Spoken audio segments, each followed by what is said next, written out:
আসসালামু আলাইকুম। আজকে আলোচনার টপিক হচ্ছে অ্যারটিক স্টিনোসিস।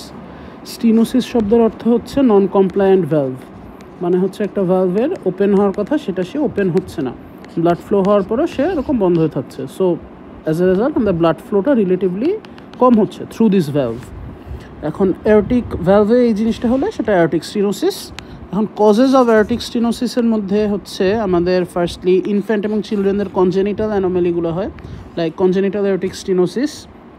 এই ক্ষেত্রে হচ্ছে ভ্যালভের এটা যদি হয় অ্যারোটা হয়, এখানে অ্যারোটিক ভ্যালভের যদি নিচে হয় স্টিনোসিস, কোনো কারণে স্ট্রিকচার হলো বা সামথিং, সেটা হচ্ছে সাবভ্যালভুলার।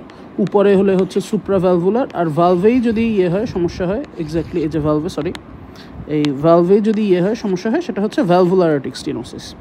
এরপর একটা ইন্টারেস্টিং জিনিস হচ্ছে উইলিয়ামস সিনড্রোম।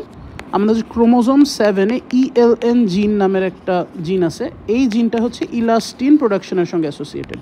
এখন কোনো কারণে যদি ELN জিনটা হয়ে যায়, ইনঅ্যাক্টিভেটেড হয়ে যায়, বা ক্রোমোজোম 7 ডিলিটেশন হয়, যেটা উইলিয়ামস সিনড্রোমে দেখা যায়, তখন হচ্ছে ইলাস্টিন প্রোডাকশনটা ডিফেক্টিভ হবে বা কমে যাবে।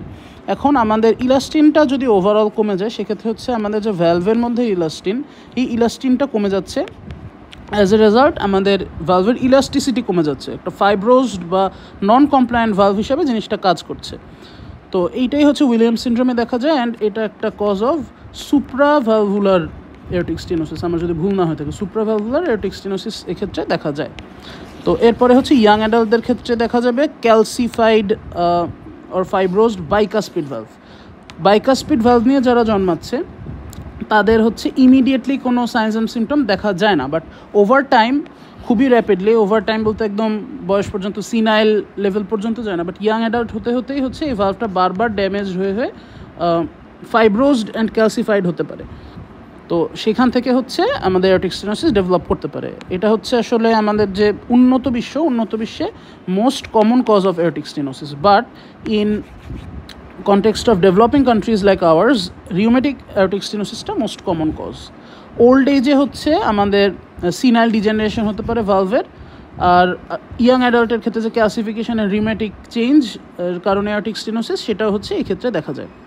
এছাড়া একটা ফাংশনাল অ্যারোটিক স্টেনোসিস হতে পারে, যেটা হচ্ছে হাইপারট্রফিক অবস্ট্রাকটিভ কার্ডিওমায়োপ্যাথিতে।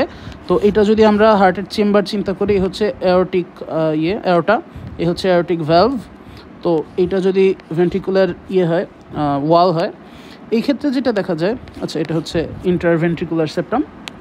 এই ক্ষেত্রে দেখা যায় হাইপারট্রফিক অবস্ট্রাকটিভ কার্ডিওমায়োপ্যাথিতে এরকম হচ্ছে একটু থিকেন্ড বা এরকম একটা ইনসাইড একটা বালজিং দেখা যায় চেম্বারের, যার কারণে ব্লাড ফ্লোটা এরকম যখন ব্লাডটা ফ্লো হতে যায়, সেটা ন্যারো, ফাংশনালি এখানে একটা ন্যারো জায়গা সে পাচ্ছে। সে এই ভালভটা ঠিক আছে, বাট এই ভেন্ট্রিকুলার এই চেঞ্জের জন্যই হচ্ছে সেই ব্লাডটা ফ্লো হতে পারছে না। সো এইটাই হচ্ছে হাইপারট্রফিক অবস্ট্রাকটিভ কার্ডিওমায়োপ্যাথি। তো এটা ভালভে কোনো সমস্যা না হলেও ফাংশনালি এটা একটা অ্যারোটিক স্টেনোসিস হিসেবে কাজ করছে। এই গেল আমাদের অ্যারোটিক স্টেনোসিসের কজ। আচ্ছা, আরেকটা ইম্পর্ট্যান্ট কজ আমি বলতে ভুলে গেছি, এটা এখানে আমি উল্লেখ করি নাই, যদিও বলা উচিত। সিস্টেমিক লুপাস এরিথ্রোমেটাস, এই ক্ষেত্রে হচ্ছে অ্যারোটিক স্টেনোসিস দেখা যেতে পারে। আর কনজেনিটাল আরেকটা অ্যাবনর্মালিটি হচ্ছে ফ্যাব্রিজ ডিজিজটা হচ্ছে আমাদের একটা লাইসোজোমাল স্টোরেজ ডিজিজ। এই ক্ষেত্রে GLA জিনের অ্যাবনর্মালিটির জন্য একটা এনজাইম কোড হয় না, সেই এনজাইমটার নাম হচ্ছে অ্যালফা গ্যাল এনজাইম। ও হচ্ছে ইউজুয়ালি GL3 নামের একটা প্রোটিনকে ব্রেকডাউন করে। এখন এইটার ব্রেকডাউন যদি কেউ না করতে পারে, যাদের ফ্যাব্রি ডিজিজ আছে, GLA জিন ডিফেক্টিভ, এই এনজাইম প্রডিউস হচ্ছে না, তাদের হচ্ছে GL3 প্রোটিনটা অ্যাকুমুলেট হচ্ছে। সো লাইসোজোমের মধ্যে বেশি GL3 জিনটা জমা হচ্ছে। তো এই GL3 জিন জমা হওয়ার কারণে বিভিন্ন সাইন্স অ্যান্ড সিমটম দেখা যায়। তো সেগুলো আমি যদি এখানে একটু বলি, ক্লিনিক্যাল ফিচার্সের মধ্যে আমাদের নিউরোপ্যাথিক পেইন থাকতে পারে, তাছাড়া সমস্যা হতে পারে টিংলিং সেন্সেশন, মানে প্যারেস্থেশিয়া থাকতে পারে, টিংলিং থাকতে পারে। তারপর সমস্যা হতে পারে অ্যানজিওকেরাটোমা, এটা বিশেষ করে ইনফিরিয়র এক্সট্রিমিটিতে। আমি যদি পার্টিকুলারলি বলি, আমাদের হাফ প্যান্ট পরলে যে এরিয়াগুলি আর কি কভার্ড হয়, সেই এরিয়াগুলিতে, এই জন্য এটাকে হচ্ছে ট্রাঙ্ক, মানে ট্রাঙ্ক বলতে সুইমিং ট্রাঙ্ক বলতে আমরা সাঁতার কাটার সময় যে শর্টসটা পরি, এই সুইমিং ট্রাঙ্ক ডিস্ট্রিবিউশন আর কি বলে অ্যানজিওকেরাটোমার ক্ষেত্রে এই ফ্যাব্রিজ ডিজিজে দেখা যায়। তাছাড়া হচ্ছে কর্নিয়াল কিছু চেঞ্জ আসে, সেই কর্নিয়াল চেঞ্জগুলি ভিশনে কোনো সমস্যা না করলেও এটা একটা ইনভেস্টিগেশনাল ফাইন্ডিং। তো এই ফিচারগুলো নিয়ে আচ্ছা জিআই ডিস্ট্রেস এটা হচ্ছে দেখা দিতে পারে ইন সাম কেসেস। তো এগুলি নিয়ে আসলে ফ্যাব্রিজ ডিজিজের আমরা সাসপেক্ট করতে পারি। এটার কমপ্লিকেশনের মধ্যে হচ্ছে একটা হার্ট ডিজিজ লাইক এওরটিক স্টিনোসিস দেখা যেতে পারে, অ্যাকিউট রেনাল ফেলিয়ার দেখা যেতে পারে, আবার হচ্ছে ইনক্রিজড রিস্ক অফ স্ট্রোক এখানে দেখা যেতে পারে। ডায়াগনোসিসের জন্য সাধারণত ফিমেলদের ক্ষেত্রে হচ্ছে আমরা জিনেটিক স্টাডি করে থাকি, আর মেলদের ক্ষেত্রে হচ্ছে আমরা সেরাম লেভেলস অফ ওই যে এনজাইমটা অ্যালফা গ্যাল এটা আমরা টেস্ট করে থাকি। ফিমেলদের ক্ষেত্রে অনেক সময় দেখা যায় যে অ্যালফা গ্যালে নর্মাল লেভেলেই আসে, তো এই জন্য তাদের ক্ষেত্রে জেনেটিক স্টাডিটা ইন্ডিকেটেড, বাট মেলদের ক্ষেত্রে অ্যালফা গ্যালটা চেক করলেই হয়। তো এই আমাদের কজ গেল। কজের পর হচ্ছে আমরা প্যাথোজেনেসিস অফ এওরটিক স্টিনোসিসে যাই। তো এই ক্ষেত্রে হচ্ছে আমাদের এওরটিক স্টিনোসিস হলে ভালভটা হচ্ছে ন্যারো হয়ে গেছে, সো এইখানে ব্লাড পাস করতে একটা প্রেশার ফিল করতেছে, so increase pressure gradient create হচ্ছে। এটার যদি এক্সপ্লেনেশনে যাই চার্টটায় আসি, এক্ষেত্রে হচ্ছে আমাদের লেফট ভেন্ট্রিকেলের বেশি কাজ করা লাগতেছে এই যে ন্যারো জায়গা থেকে ব্লাডটা ফ্লো করানোর জন্য, সো এলভি প্রেশারটা বেশি থাকতেছে।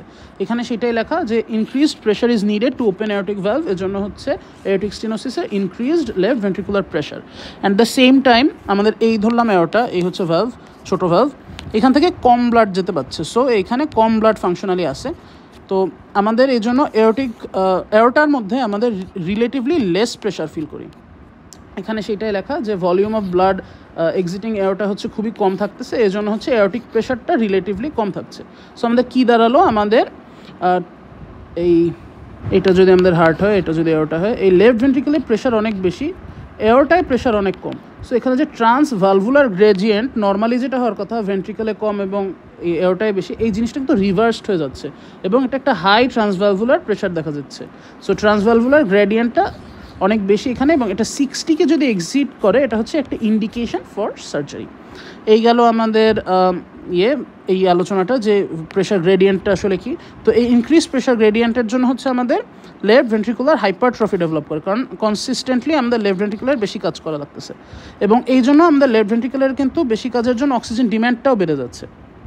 এখন একদিকে হচ্ছে এই অক্সিজেন ডিম্যান্ড বেড়ে যাওয়ার কারণে আমাদের বেশি অক্সিজেন যেখানে লাগার কথা সেখানে আমাদের কম অক্সিজেন বের হচ্ছে, যেহেতু আমাদের ন্যারো একটা ওপেনিং, সো এটা একটা ফ্যাক্টর। তারপর হচ্ছে যেহেতু ট্রান্সভালভুলার গ্রেডিয়েন্টটা অনেক বেশি, উল্টা দিকে বেশি, সো এওরটা যে প্রেশারটা এওরটিক প্রেশারটা অনেক কম। তো এই এওরটিক প্রেশারের উপর ডিপেন্ড করা হচ্ছে করোনারি পারফিউশন, সো করোনারি পারফিউশনটাও তুলনামূলক কম। সো আমাদের করোনারি আর্টারিতে রিডিউসড অক্সিজেন সাপ্লাই, এখানে ডিম্যান্ড অনেক বেড়ে গেছে, তো সেখান থেকে হচ্ছে অ্যানজাইনা রেজাল্ট করতে পারে, এবং অ্যানজাইনা থেকে ইস্কেমিয়া আলটিমেটলি রেজাল্ট করতে পারে, এমআই হতে পারে। আর পার্টিকুলারলি এটা এক্সারসাইজের সময় আরও বেড়ে যায়, কারণ এমনিতেই তো সাপ্লাই কম, আর সেই ক্ষেত্রে ডিম্যান্ড এমনিতে এলভিএইচের জন্য বেশি, আর যখন আমরা এর সাথে অ্যাড করে দিচ্ছি এক্সারসাইজ, তখন হচ্ছে এলভিএইচের ডিম্যান্ডটা আরও বেড়ে যাচ্ছে। সেই জন্য হচ্ছে সেই পেশেন্টদের ক্ষেত্রে আমরা এক্সারশনাল ডিসনিয়া, এক্সারশনাল অ্যানজাইনাটা অবজার্ভ করতে পারি। এছাড়া হচ্ছে লেফট ভেন্ট্রিকুলার হাইপারট্রফি হয়ে গেছে, কিন্তু আসলে তো আমাদের অ্যাপারচারটা ছোট, যেখান থেকে আর কি ব্লাড পাস করবে, সো অ্যাপারচার ছোটো হওয়ার কারণে কার্ডিয়াক আউটপুটটা কম, আর কার্ডিয়াক আউটপুট কম হওয়ার কারণে লেফট ভেন্ট্রিকুলার ফেলিয়ার ডেভেলপ করতেছে। তো এই মোটামুটি আমাদের প্যাথোজেনেসিস অফ এওরটিক স্টিনোসিস। এই গ্রাফে হচ্ছে এই কথাটাই বলা যে আমাদের লেফট ভেন্ট্রিকুলার প্রেশার বেশি, সো এইটা তো অন্য কালার দিয়ে দেখে, এটা হচ্ছে ভেন্ট্রিকুলার প্রেশার যদি থাকে এটা আমাদের ইসের ক্ষেত্রে এওরটিক স্টিনোসিসের ক্ষেত্রে বেড়ে যাচ্ছে, বাট এওরটার প্রেশারটা যেহেতু আমাদের ভলিউম কম এজন্য অনেকখানি কমে যাচ্ছে, যে এইখান থেকে এওরটার প্রেশারটা ডেভেলপ করছে যেখানে এই জায়গাটায় থাকার কথা, সো অনেকটা ড্রপ করতেছে। তো এটাই আর কি ফিগার ইলাস্ট্রেট করা, এখানে ট্রান্সভালভুলার গ্রেডিয়েন্টটা এখানে দেখানো। এরপরে আমরা আসি হচ্ছে ক্লিনিক্যাল ফিচার্স কী পেতে পারি। Exertional dyspnoea and exertional syncope, এই দুটো আমরা আগেই বুঝে যাচ্ছি, অ্যানজাইনা বুঝে যাচ্ছি। সিনকোপটা হচ্ছে আমাদের এওরটার সঙ্গে directly connected carotid arteries, so এখানে কম blood flow through aorta, so carotid আর্টারিতে ব্লাড ফ্লো কম, অ্যাজ এ রেজাল্ট আমাদের হচ্ছে ব্রেনে পারফিউশন কম, সিনকোপ ডেভেলপ করতে পারে।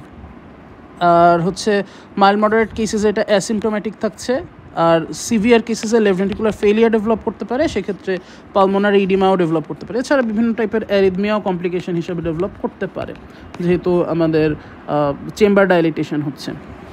বিভিন্ন সাইন আছে সিমটমগুলির পরে, তো সাইনের মধ্যে হচ্ছে আমাদের slow rising carotid pulse, carotid artery থেকে ফ্লো কম, সো এর জন্য হচ্ছে ক্যারোটিড পালসটা আস্তে আস্তে রাইজ করতেছে, নর্মাল স্পিডে রাইজ করতে পারতেছে না, হিভিং অ্যাপেক্স স্পিড। এটা আমরা এরোটিক রিগার্ডের সময় আলোচনা করছি কিছুটা, হিভ আর থ্রাস্টের মধ্যে পার্থক্য কী। হিভ হচ্ছে এটা যদি আমাদের ধাক্কার একটা স্পেস হয় যেখানে আমরা প্রেশার দিতেছি, হিভ হচ্ছে একটা লং টাইম ধরে একটা লার্জ ভলিউম অফ ব্লাডের ধাক্কা, আর থ্রাস্ট ছিল হচ্ছে এরকম শর্ট টাইমের জন্য একটা ধাক্কা, ধূপ ধূপ। আর এক্ষেত্রে হচ্ছে ধূপ, এরকম একটা লম্বা টাইম ধরে ধাক্কা। তো যেহেতু আমাদের এখানে একটা ন্যারো অ্যাপারচার থেকে লার্জ ভলিউম অফ ব্লাড যাচ্ছে, এমনিতেই হচ্ছে বেশি ব্লাড যেতে পারতেছে না, সো কিছু ব্লাড অলওয়েজ থেকে যাইতেছে এলভি লেফট ভেন্ট্রিকলে। সো এই ক্ষেত্রে হচ্ছে আমাদের অনেক বেশি ব্লাডই পাম্প করা লাগতেছে ultimately. So large volume of blood goes out through a narrow aperture, এর জন্য অনেক টাইম ধরে আর কি পুরো ব্লাডটা পাম্প আউট করার ট্রাই করে আর কি, যতটুকু পাম্প করতে পারে সেটাই অনেক টাইম ধরে পাম্প আউট করে, সেরকম ধূপ করে লম্বা একটা টাইম হয়, এর জন্য হচ্ছে হিভিং অ্যাপেক্স বিট আমরা পাই। আর পালস প্রেশারটা ন্যারো, গোজ উইদাউট সেইং। আমাদের এয়ারটার প্রেশারটা অনেক বেশি ফল করতেছে, অর্থাৎ আমাদের স্ট্রোক ভলিউমটা অনেক কম। স্ট্রোক ভলিউম কম হওয়ার কারণে হচ্ছে আমাদের এসবিপি অনেক কম, আর ডিবিপি তো অ্যাজ ইউজুয়াল নর্মাল থাকতেছে, এজন্য হচ্ছে এই দুইটার মধ্যে কন্ট্রাস্টটা অনেক কমে যাচ্ছে। সো এই কম এসভিপির জন্য, এসভি এর জন্য, স্ট্রোক ভলিউমের জন্য আমাদের পালস প্রেশারটাও কমে যাচ্ছে, কারণ আমরা জানি পালস প্রেশার হচ্ছে SBP minus DBP, systole minus diastole. আর ইজেকশন সিস্টোলিক মারমার আমরা শুনতে পাবো, কারণ হচ্ছে আমাদের যখন এয়ারটা থেকে ব্লাড পাস করবে, যখন কন্ট্র্যাক্ট করবে আমাদের লেফট ভেন্ট্রিকলটা, তখন তো এই এয়ারটার মধ্যে থেকে ব্লাড যাবে, এরোটিক ভালভটাকে ক্রস করে যাবে। এরোটিক ভালভ যেহেতু স্টেনোটিক, এই একটা ন্যারো জায়গা থেকে লার্জ ভলিউম অফ ব্লাড যাওয়ার সময় একটা শব্দ করবে, এটাই হচ্ছে আমাদের ইজেকশন সিস্টোলিক প্রেশার। এছাড়া হচ্ছে signs and symptoms of pulmonary venous congestion পাওয়া যেতে পারে in case of left ventricular failure. S4 শোনা যেতে পারে, কারণ আমাদের স্টিফেন ভেন্ট্রিকুলার এগেনস্টে কন্ট্রাক্ট করা লাগতেছে।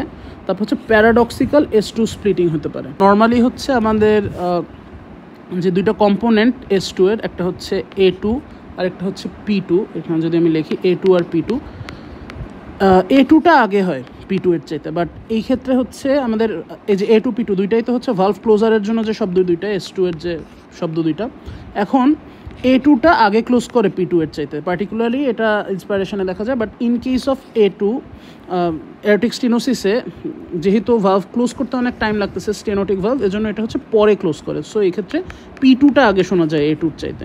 তো এইটাই হচ্ছে প্যারাডক্সিক্যাল S2 স্প্লিটিং। আর ইনভেস্টিগেশনে এবার আসি। ইনভেস্টিগেশনে হচ্ছে আমাদের ডিফাইনেটিভ ইকোকার্ডিওগ্রাফি একটা যদি বলি, এছাড়া অন্য অন্য ফাইন্ডিংসও থাকতে পারে। চেস্ট এক্সরেতে হচ্ছে ইনলার্জ লেফট ভেন্ট্রিকল, দেন হচ্ছে যদি হার্ট ফেলিয়ার থাকে হার্ট ফেলিয়ারের এভিডেন্স পাওয়া যায়। তারপর হচ্ছে লেফট ভেন্ট্রিকুলার হাইপারট্রফির ফিচার পাওয়া যেতে পারে, ডাইলেটেড অ্যাসেন্ডিং এওটা দেখা যেতে পারে। ল্যাটারাল ভিউতে হচ্ছে ভালভ ক্যালসিফিকেশনের এভিডেন্স পাওয়া যেতে পারে। তারপর ইসিজিতে হচ্ছে আমরা লেফট ভেন্ট্রিকুলার হাইপারট্রফি পেতে পারি, আর স্ট্রেইন প্যাটার্ন পেতে পারি, যে S2 ডাউন স্লোপ টি ইনভার্সন। তো লেফট ভেন্ট্রিকুলার হাইপারট্রফির একটা ইসিজি এখানে আমি যদি দেখাই লেফট লিডগুলিতে, লাইক হচ্ছে আমাদের এই যে V5 V6 আমরা দেখি টল আর ওয়েভস, আমাদের হচ্ছে আর ওয়েভটার QRS এর এই যে QRS, এই আর পার্টটা হচ্ছে ভেন্ট্রিকুলার কন্ট্রাকশনটাকে ইন্ডিকেট করে। সো আমাদের লেফট ভেন্ট্রিকলটা নর্মালের চাইতে অনেক বেশি কন্ট্রাক্ট করতেছে ইন কেস অফ এয়ারটিক স্টেনোসিস।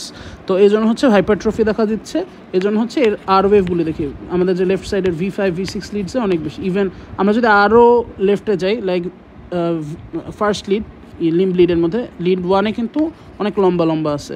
তারপর হচ্ছে AVL, এই লেফটের যে লিডটা AVL লিডেও কিন্তু লম্বা আছে। আবার অপোজিট যে লিডগুলা, যে V5 V6-এর যে রেসিপ্রোকাল লিড V1 V2, এখানে কিন্তু ডিপ S, এটা হচ্ছে উল্টা ফাইন্ডিংটা পাওয়া যাচ্ছে।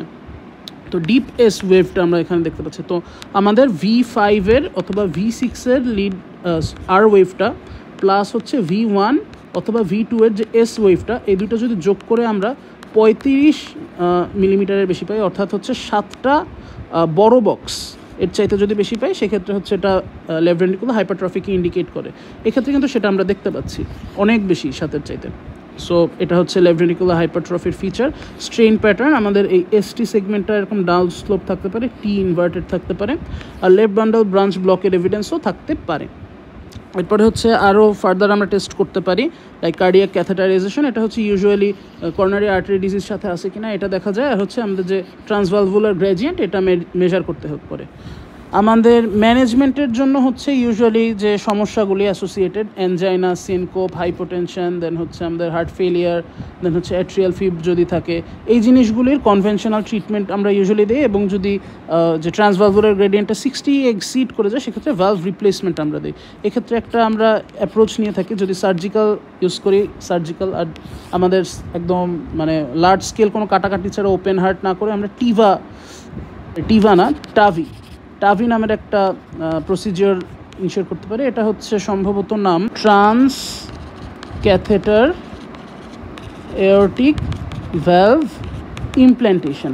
এক্ষেত্রে হচ্ছে ফেমোরাল আর্টারি দিয়ে এরকম একটা মানে বেলুন স্টেন্টিংয়ের মতো একটা ক্যাথেটার এরকম ঢুকায়, সেটা হচ্ছে এওটা পর্যন্ত নিয়ে দেন হচ্ছে স্টেনোটিক ভালভের কাছে যাওয়া হয়, দেন হচ্ছে স্টেনোটিক ভালভটাকে এরকম করে লম্বা করে দেওয়া হয়, বড় করে দেওয়া হয়। এই হচ্ছে আমাদের মোটামুটি ম্যানেজমেন্ট গেল। এই আমাদের অ্যাওরটিক স্টেনোসিস নিয়ে আলোচনা শেষ এখানে। ধন্যবাদ। আসসালামু আলাইকুম।